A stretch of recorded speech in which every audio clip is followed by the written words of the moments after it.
아직 제가 전철로 통학하고 있었을 때니까 벌써 15년 이상 전의 일이네요. 지인들이 제 얼굴을 보자마자 여기저기서 다나카군을 보았다며 갑작스레 말을 걸어오게 되었습니다. 다나카는 제 이름입니다. 다나카군, 어제 마트 건너편 술집에 있었지? 지나가면서 손 흔들었는데 모르더라. 다나카군 말이야. 어젯밤 파출소에 편의점에 있었지? 그 다음에 비운 거야? 다나카씨, 그저께 그 2층 바에서 마셨죠? 저도 일전에 선배가 끌고 거기 갔었는데 그런 데를 혼자서도 잘 가네요. 지인들 간에 그저 평범한 대화로 보실지도 모르겠으나 거기에는 기묘한 점이 하나 있었습니다. 이런 이야기 중 어느 것 하나 저는 기억이 없는 것입니다. 저는 지인들이 말한 날에 그들이 말하는 장소에는 전혀 간 적이 없다는 말입니다. 그래도 지인들이 봤던 인물과 제가 실로 꽤나 닮아 있었습니다. 뭐 닮은 사람일 수도 있고 저와 비슷한 분위기의 인물이 우연히 가까운 생활권에 있을 뿐이라고 처음에는 생각했습니다만 지인들이 말하는 인물의 모습은 상당히 특수한 부분까지 일치하고 있었습니다. 올백으로 넘긴 긴 두 발, 검은 태의 둥근 안경, 콧수염에 구레나룻에서 턱을 한 바퀴 도는 턱수염, 짙은 색의 재킷에다 깃이 달린 색깔 있는 셔츠, 하의는 데님을 입고 쪼리를 신은 모습. 이상한 복장이라고 생각하실지도 모르겠습니다만 이게 당시에 문학부 학생이었을 즈음에 제가 매일처럼 하고 다니던 복장이었습니다. 다른 사람들하고는 조금 다른 모습으로 저와 비슷한 모습을 한 또래의 인물을 한정된 지역에서 쉽게 찾을 수 있을 것 같지도 않았습니다. 혹시나 지인들끼리 서로 알고 있어서 모두가 저를 놀리고 있나 하고도 생각했습니다. 그러나 제 지인들이 전부 서로가 서로를 알고 있을 리도 없었기 때문에 적어도 그런 일은 아닐 거라 봤습니다. 도플갱어 라는 말이 문득 뇌리에 떠올랐습니다. 도플갱어란 또 다른 하나의 내 자신으로 마주치게 되면 죽는다는 전설도 있는 것 같습니다. 그 정체는 자기 자신의 생명이나 자신의 죄의식이 만들어낸 환각 등 여러가지 설이 있는 듯한데 그러고 보니 당시 제가 즐겨 읽던 근대 소설가였던 아쿠타가와 류노스케의 단편에도 등장하고 있습니다. 설마 바에서 저를 봤다는 지인과는 대학에서 비교적 자주 이야기를 나누는 사이여서 특별히 자세하게 물어봤습니다. 그가 말하길 저처럼 생긴 인물이 제가 항상 피우던 담배를 입에 물고 피우면서 제가 애용하고 있는 것과 똑같은 만년필로 뭔가 살짝 어려운 글을 쓰고 있었다고 합니다. 섬뜩해진 저는 그 지인에게 바의 위치를 알아내 일단 그 가게에 가보기로 합니다. 만약 그 인물이 바의 단골 손님이라면 분명 자주 그곳에 갔었을 것이기도 하니 점원이나 다른 단골들에게 물어볼 수도 있을 것이고 그러는 동안 본인이 나타날 수도 있을지도 라고 생각했기 때문입니다. 저는 번화가에서 조금 떨어진 학생가에 살고 있었고 문제의 그 바는 제가 매일 이용하는 역에서 나가자마자 바로인 눈에 띄지 않는 상가 건물 2층에 입주해 있었습니다. 바의 간판에는 왕년의 영화에서 따온 것으로 보이는 가게 이름이 쓰여 있었고 밖에서 보이는 가게 안쪽도 꽤나 오래되어 보이는 느낌으로 당시에 저처럼 젊은 사람들이 단골에 소개도 없이 갑자기 들어가기에는 주저하게 되는 가게였습니다. 그런데도 굳이 문을 열고 안으로 들어가자 8명 정도 앉을 수 있는 L자형의 카운터석에 4인용의 작은 테이블석이 2개가 딸린 아담한 바였습니다. 선반에는 위스키가 많이 진열되어 있었습니다. 카운터 안쪽에서 어서 오세요 하는 말을 해온 사람은 30세 정도의 아름다운 여성이었습니다. 가게의 외관 느낌으로 봤을 때 완고한 아저씨 느낌의 마스터를 상상하고 있어서 살짝 의외였습니다. 아직 이른 시간이어서 가게에 다른 손님들은 없었고 저 혼자만이었습니다. 여성이 미소를 지으며 말을 걸어옵니다. 다나카 씨, 항상 마시던 걸로? 처음 간 가게인데도 불구하고 들려온 항상? 이라는 물음에 깜짝 놀랐습니다. 제 얼굴이 상당히 묘한 표정이었겠지요. 여성은 걱정스러운 듯 말을 이었습니다. 왜 그래? 아니 어떻게 제 이름을... 어떻게라니? 괜찮은 거야? 매일 오니까 알지. 왜? 현실에서 너무나 영문 모를 일이 생긴다면 아무래도 사람은 생각처럼 목소리가 나오지 않는 것 같습니다. 여성이 말하길 저는 매주마다 이 가게에 오고 있고 럼주를 마시면서 어려운 철학책을 본다고. 분명 그 당시 저는 럼주만 마시고 있었고 대학에서의 전공도 철학이었습니다. 미야비시라는 것을 알았는데 그 여성은 제가 어느 대학에 다니고 있는지도 맞췄습니다. 저는 횡설수설하면서 왠지 미야비씨에게 말을 맞추려고 하고 있었습니다. 저 최근 술을 너무 마셔서 기억이 안 나는 걸까요? 그래? 젊다고 해서 너무 마시면 안 돼. 물 줄까? 네, 고맙습니다.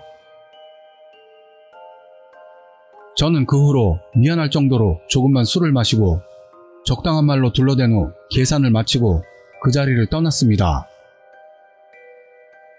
제가 가게 문을 열고 밖으로 나가니 1층에서 이쪽으로 올라오는 사람이 있었습니다. 마침 서로 마주쳐 오는 손님이겠지요. 사람이 서로 지나치기도 어려운 좁은 계단이라 저는 그 사람이 올라가도록 서서 기다렸습니다. 그런데 그 인물이 기묘합니다. 그 사람은 재킷을 입은 남자 손님이었습니다. 그러나 분명히 직장인은 아닙니다. 검은 재킷에 데님 바지를 입고 검은 뿔테에 둥근 안경, 입가가 수염으로 뒤덮여 있기는 했지만 아무래도 나이는 아직 어려 직장인이라기보다는 학생 같은 느낌. 올백으로 넘긴 머리카락은 이젠 슬슬 머리를 자르러 가야 할 길이로 한 손에는 마치 사전 같은 두께의 녹색 표지의 원서 Die Kritik der reinen Vernunft 라고 쓰인 것이 다가오면서 보였습니다. 저도 당시 대학 수업에서 읽고 있던 칸트의 순수이성 비판이라는 철학서입니다. 그것을 손에 들고 있는 겁니다. 게다가 발은 쪼리를 신고 있었습니다. 이게 그 소문의 남자라는 것이 틀림없습니다. 강 하며 그 남자가 계단 위에서 부들거리며 떨고 있는 제 쪽으로 눈치도 못 채고 올라오고 있습니다. 계속 고개를 숙이고 있던 남자의 얼굴이 이윽고 제 쪽으로 올려다보았습니다만 그 순간 제 공포는 안심하는 마음으로 바뀌었습니다. 저도 매일 거울을 들여다보지도 않는 지저분한 얼굴이지만 앞에 있는 남자와는 콧날이나 턱 근처의 모양이 달랐습니다. 체격이나 옷은 분명 저와 닮아 있었어도 그 사람은 분명 저는 아니었습니다. 너무 빤히 그 얼굴을 들여다보고 있었겠지요. 왜 그러죠? 지나갈 수가 없겠구나. 라며 남자는 금방 잠에서 깬 듯 기분 나쁜 목소리로 나직이 말하고는 내 옆을 쉴래? 라고 말하고 지나갔습니다. 저는 쪼리로 내려가긴 어려운 계단인데도 뛰어내려가 자취하는 아파트로 도망갔습니다. 다음날 머릿속을 정리한 저는 다시 그 가게에 가보기로 합니다. 그것은 첫째, 저와 똑 닮은 체격의 남자에게 관심이 생겼기 때문입니다. 저와 거의 같은 옷이나 머리 모양을 하고 있었어도 분명 다른 사람인 것을 알게 된 지금은 오히려 취향이 맞는 좋은 친구가 될 수도 있겠다고 생각했습니다. 칸트의 철학서를, 그것도 독일어로 된 원서로 가지고 다닌다는 것도 궁금했습니다. 어딘가의 철학과 학생인 것일까? 그러나 우리 대학이나 대학원에서는 그 사람을 본 적은 없습니다. 어느 대학 사람일까? 라고 생각했습니다. 또한 저와 꼭 닮았다는 사람이 저와는 다른 사람이라는 것이 확인되었다고 해도 미야비 씨가 어째서 제 이름을 알고 있었는가에 대해서는 나중에 아무리 생각해봐도 수수께끼로 남았기 때문입니다. 새로운 사람을 보고 미야비 씨가 어째서 저를 알고 있었는지에 대한 수수께끼를 해소하기 위해 저는 다시 그 가게에 찾아간 것입니다. 어서 오세요. 아, 다나카 씨? 안녕하세요. 어제는 무슨 일이었어요? 나갔다가 바로 돌아오고 그랬잖아. 등골이 오싹해졌습니다. 아니에요. 분명 어제 저와 비슷한 차림의 사람이 제가 나간 뒤에 한 명 들어갔는데 그건 다른 사람이고 나도 정말 놀랐어요. 나하고 똑같이 생겼더라니까요. 똑같이 닮았다고 해야 하나? 어제도 말했지만 나는 어제 여기가 처음이었어요. 왠지 변명 같은 말을 스스로도 알 정도로 빠르게 짓거리는 제 모습. 미야비 씨는 똥 씹은 듯 묘한 표정으로 저를 쳐다보고 있었습니다. 가만히 앉아있는 것도 뭐해서 저는 우선은 주문을 했습니다. 론 자파카럼으로 온도락 부탁합니다. 럼주의 향기가 비강을 뚫고 들어가고 단맛, 이어서 강한 알코올이 위장으로 흘러들어가는 느낌이 들고 저는 하고 숨을 쉽니다. 쨍그랑. 다음 순간 얼음과 글라스가 한꺼번에 바닥에 떨어져 산산조각이 납니다. 정면 거울을 본 제 손에서 금방 받아든 글라스가 빠져나갔던 겁니다.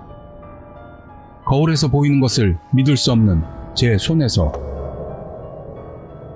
카운터 너머에는 미야비 씨 뒤에 선반이 있고 많은 술병이 늘어서 있었습니다. 다른 바에서도 그렇다고 봅니다만 그 선반이 만들어져 있는 벽면은 거울로 되어 있습니다. 견습 바텐더가 쉐이커를 흔드는 폼 등을 확인하기도 하는 그 거울입니다. 제 정면에 있는 거울에는 당연하게도 제 모습이 비치고 있었습니다. 그러나 그 얼굴은 제가 아니라 어제 계단에서 스쳐 지났던 남자의 얼굴이었던 겁니다. 안색이 안 좋아요. 라고 걱정해주는 미야비 씨에게 인사도 대강하고 저는 다시 아파트로 도망쳐 돌아왔습니다. 다음날 아침 악몽을 꾼 거라 생각하며 침대에서 일어나 화장실에서 조심스럽게 얼굴을 봤습니다만 얼굴은 원래로 돌아와 있지 않았습니다. 둥그런 주먹코에 동그란 낯선 얼굴이 저를 마주보고 있었습니다. 그 뒤로 누구를 만나도 아무도 위화감을 전혀 느끼는 것 같지가 않았습니다. 마치 이게 원래 내 얼굴이었다는 듯 말입니다. 그 뒤 바로 여름방학이 찾아와 본가에 돌아갔을 때 만난 가족이나 친척들도 아무 소리 하지 않았습니다. 본가에 있던 졸업 앨범도 가족 사진도 뭐든지 전부 모두가 그 얼굴로 바뀌어 있었습니다. 당시 대학 진학 전에 교제를 시작한 사람과 원거리 연애를 하고 있었기 때문에 본가에 돌아간 뒤에 그녀에게 기댈 요량으로 만나러 갔습니다. 그녀만은 분명 알아줄 것 같았으니까요. 그러나 소용없었습니다. 또 다른 자신을 만나면 죽게 된다. 분명 지금까지의 저는 어떤 의미로는 죽은 것입니다. 그리고 아마도 그 사람도 죽었을 겁니다. 서로가 하나의 몸이 됨으로써 저는 얼굴을 잃고 그는 자아를 잃은 것입니다. 이렇게 스스로의 얼굴을 잃은 저는 마음에 구멍이 뚫려갔습니다. 어쩌면 어느 순간에 제 정신이 이상해져 버린 건 아닐까라 생각해서 심리치료를 받기도 했고 정신과에도 다녔습니다. 다른 사람의 얼굴을 구분 못하는 증상은 간혹 있는데 자기 얼굴을 모른다는 건 희귀한 일이네요. 라며 별 흥미가 없는 투로 말했고 주치의는 비싼데도 효과가 없는 항우울제를 매달 처방만 해줄 뿐으로 의사에게는 말을 안 하고 중간에 통원을 그만두었습니다. 그 남자와는 계단에서 스쳐 지난 날 뒤론 만나지 못하고 있습니다.